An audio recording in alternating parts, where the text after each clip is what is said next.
What? You ready? Well, come over here, and then he'll just pan to us. Okay.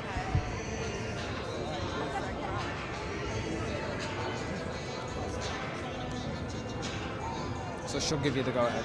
Sure.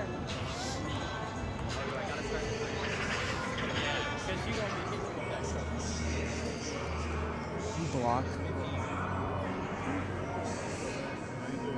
Just like right there. Okay, whenever you're ready.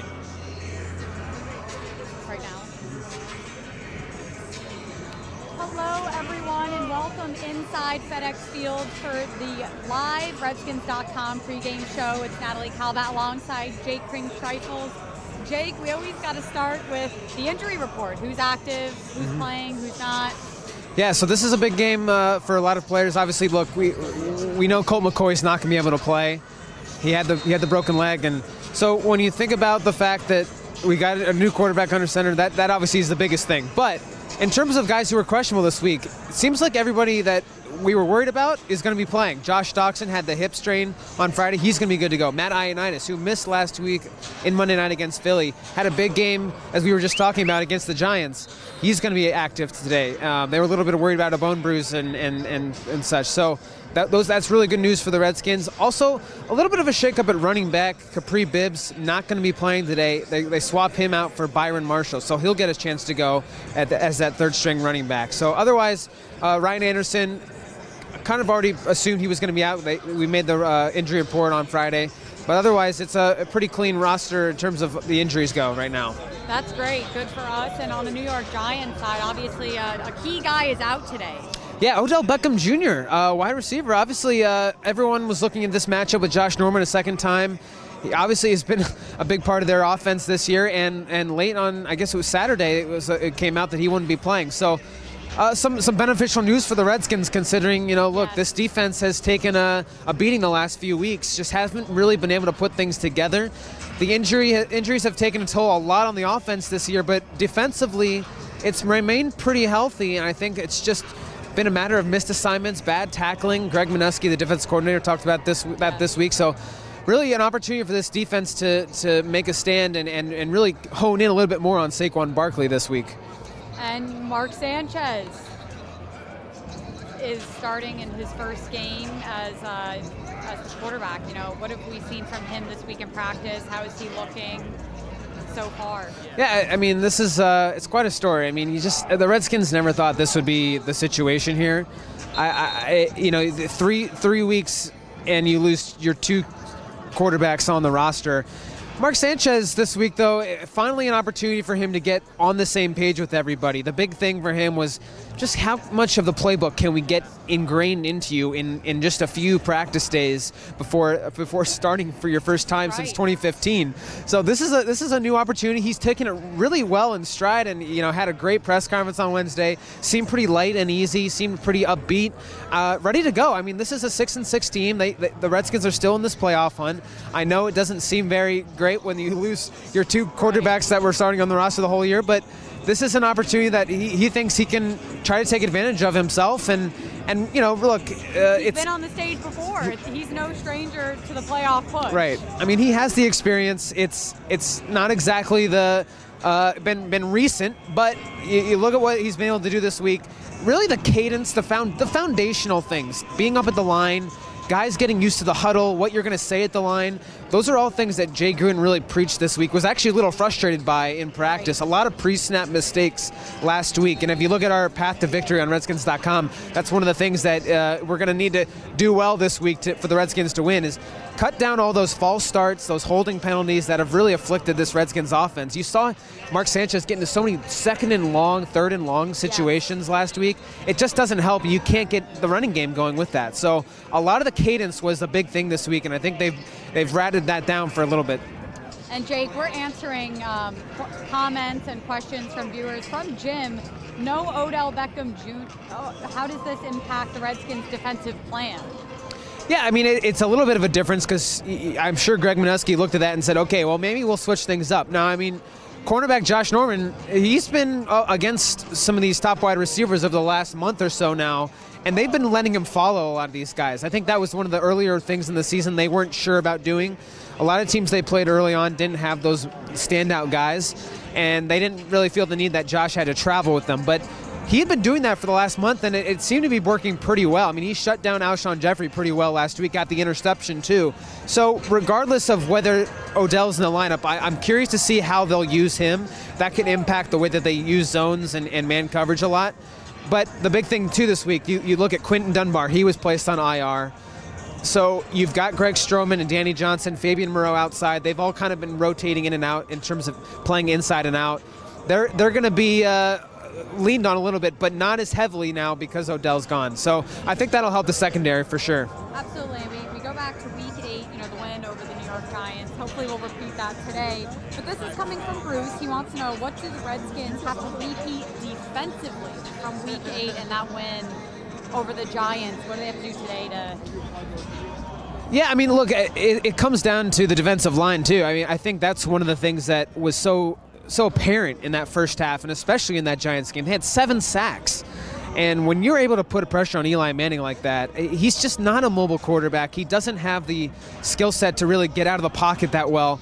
And they did such a good job of clogging holes and making sure that they plastered receivers downfield for enough time to get these guys on him.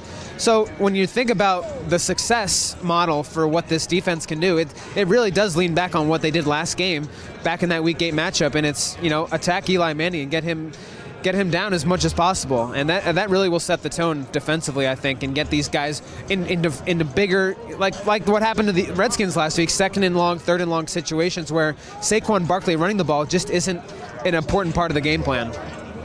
And we talked a little bit about this before the show. My cause, my cleats. We've got a lot of guys out here representing, and we're going to try to zoom in on a pair of cleats here. But Adrian Peterson, bullying prevention, Chris Thompson, Abby's Army. Yeah, I mean, there's a lot of guys obviously really enjoyed taking part in this week, this special week. You get to really highlight a different cause, what they're really thinking of and proud of and want to support and get more awareness of. Even a guy like Kaishan Jarrett, a defensive intern right now with the Redskins. He was obviously a guy who was drafted by the Redskins a few years ago. He gets his first time to do this because this is an event initiative that really started just a few years ago. So he never had that opportunity. So he's doing that for cerebral palsy. A lot of guys doing a lot of various causes that maybe you just haven't heard of, and I think that's really the whole point. Whether it's personal to them or just something that they're passionate about. Right. And I would encourage anyone listening right now, if you before the game, go to redskins.com/mycausemycleats. We have a whole lowdown of what every person's cleat and what their cause is, and kind of a little bit of a summary about why they chose that. So I'd encourage you to go visit that on the website today. And Jake, we've got a question from Mike. He asked, will Chris Thompson have a big impact in the run-passing game with more points? Yeah, I would certainly like to think so. I think last week was a little bit of a disappointment, right. And I think that is partly because when you lose a quarterback mid-game, the whole playbook really went out the window, and so you're not able to use Chris and some of those, even those jet sweeps. You saw Mark Sanchez got a little confused on one of them, tossed it to Jamison Crowder. I think a lot of those things are really reliant on a quarterback knowing what a versatile guy like Chris Thompson can do out of the backfield. He did get a couple of catches near the end of the fourth quarter, and that was really just because the Eagles were playing more of a prevent defense, letting all those little underneath passes in. So I think with Chris, another full week of practice, you're going to get the opportunity to see him maybe play a little bit more of an integral role and maybe take some more runs. But I think the key is you got to get Adrian Peterson going, and then that really makes Chris Thompson more effective. I know Jay Gruden was touching upon, the lack of carries for Peterson. Right. And what he needs to do to get those this week. Yeah, and that's the tough part, because when you get down and then you start to get in those long down and distances, it's just really tough to make an imprint with a running game when the opposing team knows you need to pass to get a first down. You need 15 yards on second down, otherwise it's not even going to be manageable. So that's the tough part, because when he rattles off a 90-yard gain like he did last week, and then he had 2 touchdowns against the Giants in their last meeting. This is a prime opportunity for AP, you'd like to think, but it does kind of rely on this offense providing more manageable downs, and that's where it goes back to you got to stop those pre-snap mistakes like they've been doing.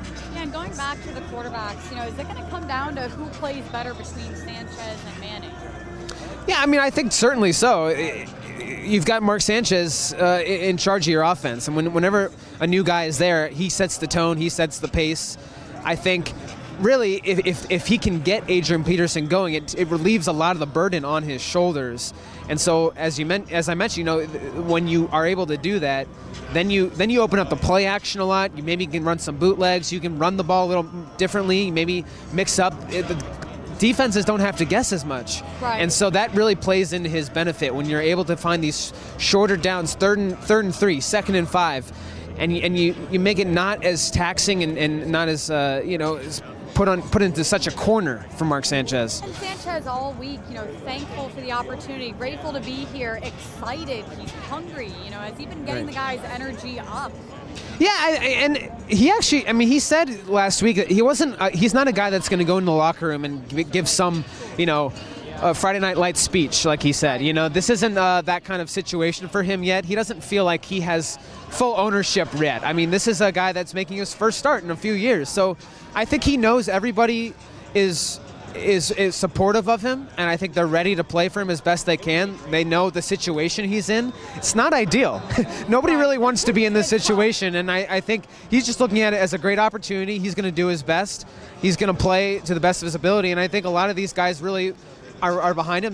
They've been helping him out too. Look, there's a lot of guys in this offense. Trent Williams, Jordan Reed, Chris Thompson. They know this offense like the back of their hand. They can help him a lot. They have through practice and staying late during special teams portions, just getting those extra reps in. So I think they've done all they can this week to really get him on the same page. The big thing I'd like to mention too with the offense is how do you protect Mark Sanchez? Exactly. The two guards that were backups last week, not going to be playing this week.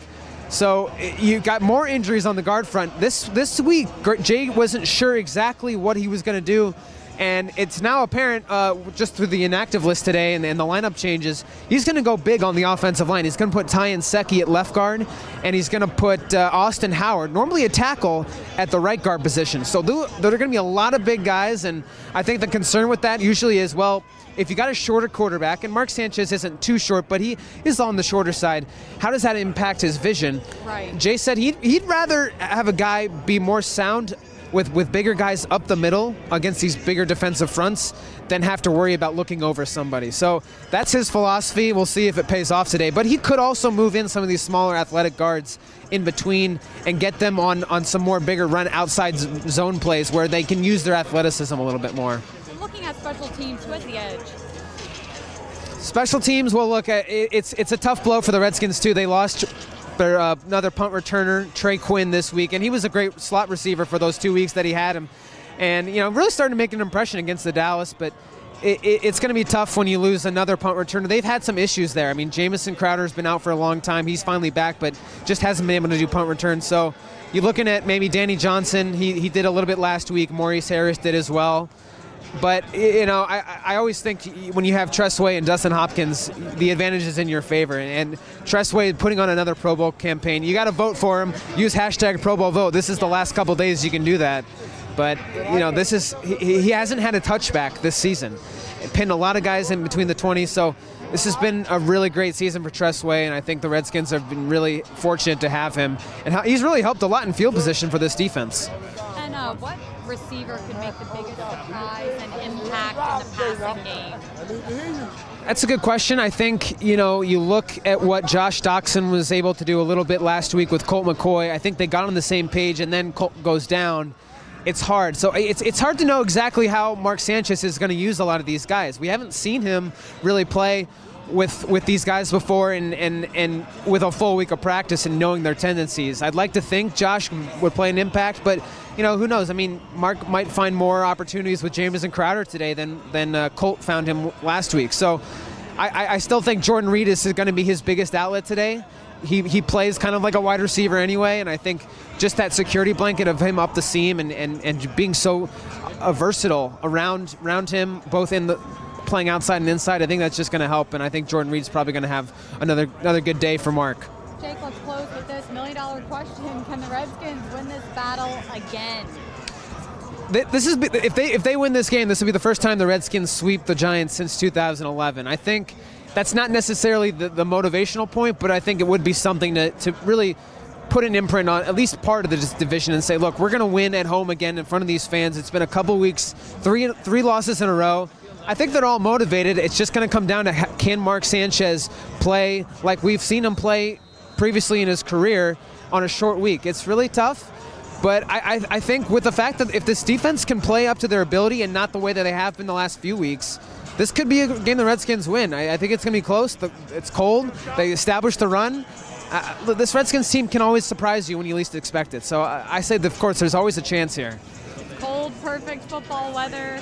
Kickoff is only 29 minutes away, Jake. Yeah, 1 o'clock on Fox. That's right. Guys, thank you for joining us. For Jake Ring Trifles, I'm Natalie Calabat. Go Redskins.